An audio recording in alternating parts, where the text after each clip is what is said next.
Quiet storm voices, yo. What happened? Oh, go ahead. Do your intro. Dang. Well, I'm only buying time till you put the phone up. My bad. And speaking of which, I'll tell y'all, this is not a joke. We ordered them phone bags that they gave us at the Bill Burr concert. Next week, I'm not letting nobody on this set with a phone. Oh, okay, that's cool. Computer, though. Except for Parks. Well, can niggas come with a computer? Yes. All right. A tablet or something. All right. Yes. All right. I respect that. Yes. Say less. Tablet, If you want iPad. like somebody look that up, well, we having to look it up. That's fine. I think a lot of shit on that phone. You locking your shit up too, though, right? Oh, yo, we looking up. We looking up. You gonna lock yours up? You locking your shit up too, right? No, because most times I take my phone out, I'm looking something up. Most times. I don't know if y'all know that everybody in my life knows that Tuesday and Friday is blacked out for me. This is the wrong topic to do the whataboutism. My phone is off. I'm not, if you text me, I didn't read it. If you called me, it was a dub. There is nobody that could get me on my phone on Tuesdays and Fridays. So you think there's a good president to Don't set even answer the that? calls on air. Yeah, like what are we talking about? Anything on air is for on air. Anything on air is for on air. If I'm answering the call, I want it to be heard on air. I'm talking about some life shit. I don't do that. I don't do that. I feel like the cast has a phone problem. I feel like I've tried to address it multiple times. I feel like it hasn't been addressed. And I feel like nobody knows just how much it triggers me. So the best thing to do is to put a hard rule down that says no phones on set, like every other huge show in America. I don't think it's a big ask. No, it's not something I want to debate. I don't really care about nobody's opinion about it, but I love y'all, so I wanted to tell y'all first. We'll think about it. Oh, well, you'll be thinking in the kitchen. as you thinking, you could think. Where the unlock shit You could think over there. Huh? Where the unlock shit No, at? I'm not locking y'all shit. I'm not no fucking... You just said...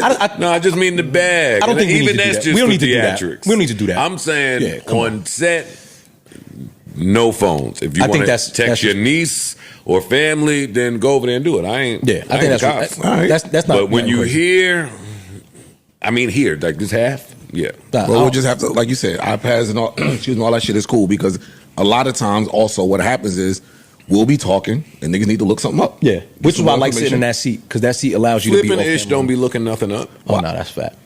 Like flipping ish don't be. I'm only speaking for Ice. I'm speaking for me, big dog. That nigga don't open up that Safari. What is Safari? I do look shit up. Okay, I look up how good I'm doing, nigga. What you talking about? I look at my bank account. I look Your social blade, right? Nah. Look up that Chase.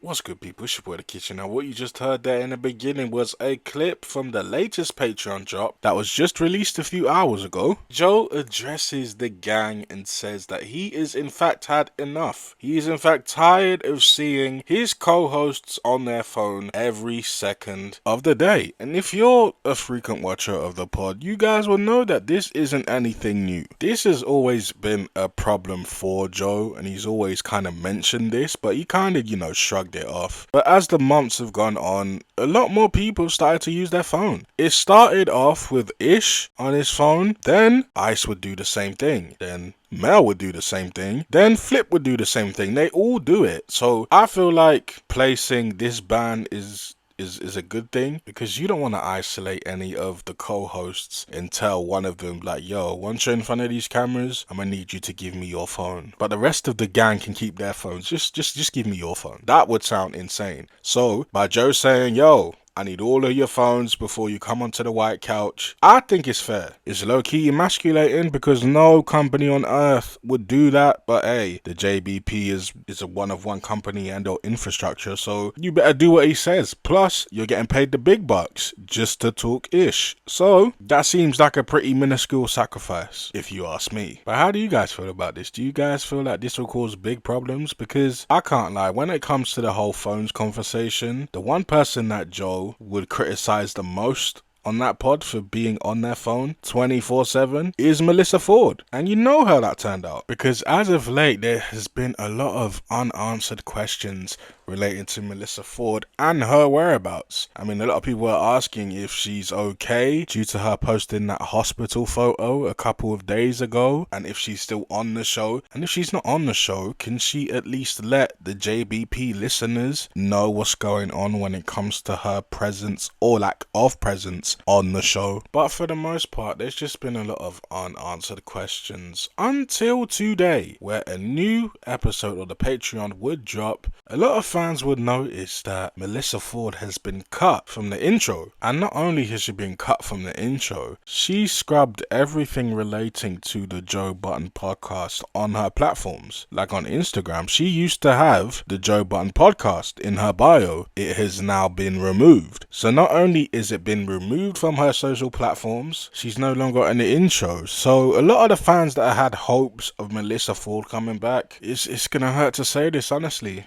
I didn't want to have to be the one to tell you all this, but it looks like the Melyssa Ford era is over. It's finished. Finito. And while I'm here for the entertainment of this is low-key kind of sad and unprofessional because they didn't really part ways in a positive way. Like, Melyssa Ford, I'm almost sure that she feels a way. She definitely feels some type of way that she hasn't been mentioned on the pod. And whenever they have been mentioning her, it's been a lot of, shots thrown our way. And it's not even just from Joe. It's been from Flip. It's been from Mark. It's been from EMANNY. The guys have been shooting at her while she's not been there. And it's all messy. I'm not gonna lie to you. And it's crazy how they just moved on. If I'm Melyssa Ford, I'm gonna feel away because you guys didn't mention me. You guys didn't say anything about wishing the best for me, hoping that I move on to bigger and better things. You know that whole spiel that companies do when certain people leave their networks. She didn't get any of that. But how do you guys feel about this? Do you guys feel like Melyssa Ford didn't really leave in the best way? Because even her co-hosts, they didn't say anything. To be honest, I'm not even sure Ian and Joe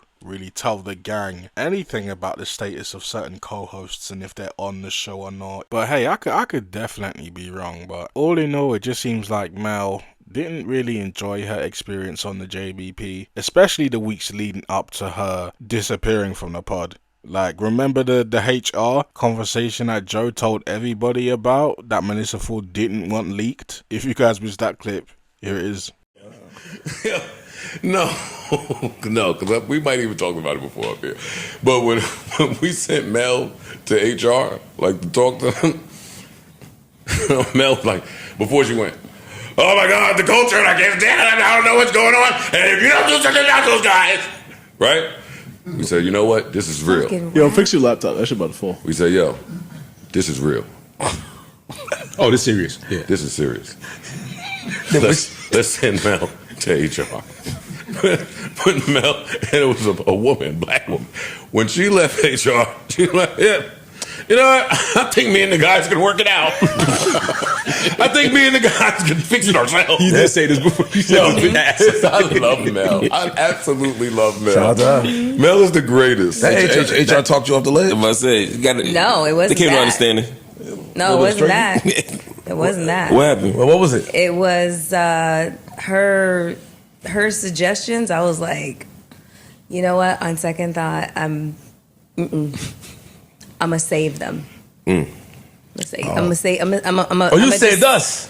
Are you Mel? I'm just not. Melissa, you didn't even have a conversation with the ladies, so shut up. You don't even know. But I was beat. Melissa, look at me. Saved us. She wanted to go in like a direction where I was like, you know what? Let me just reel this shit back. Mel, you know you would have been on the chopping block too, right? You know, and whatever you involved in is worse than anything that me or Ish could do. Yo, don't put my name You were part of that. I wasn't a part of shit. Look, Yo, wait, stop. we are rehashing old things. Why he keep thinking he wasn't a part? I wasn't a part of shit. I ain't gonna see nobody in HR. Stop. Nobody told Ish? Oh my God. Y'all playing with my man now. All right. Ish, you didn't know? I wasn't a part of nothing. Wait. No, Flip is the best nigga on no, the because planet. I had the argument with I had the argument with Ian about why we gotta go. I swear to God, no, wait, time out. It's not in that, yo. How? Here's okay. Flip. That nigga lied to me, act like it's Flip. because that's why I felt good to go. Like, okay, it's going. How my man going? We in there together. I had a meeting. Got it. No, they didn't tell you. Yo, oh God, yo. They had to tell you. Don't do that. Yo, why you like to bring up old shit? Listen, They had to tell you. you're right. We are moving on. We're not mature enough for this shit.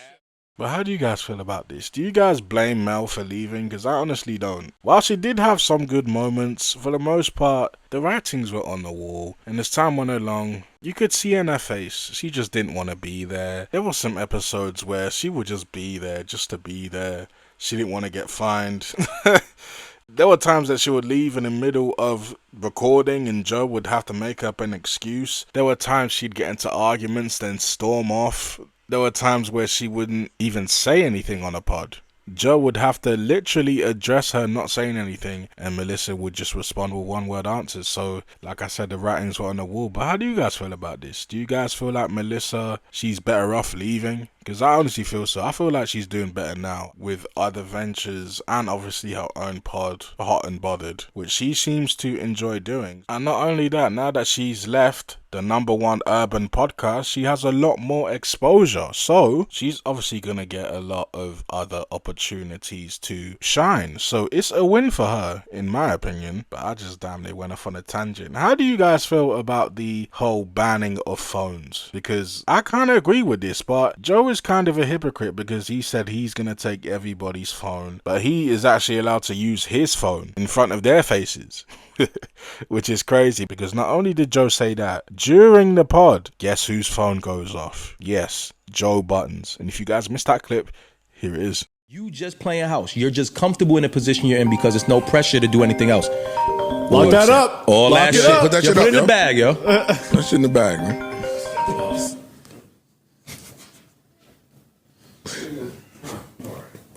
There you go. Hold it. Yo, right here. Do me a favor. We still on? We still on.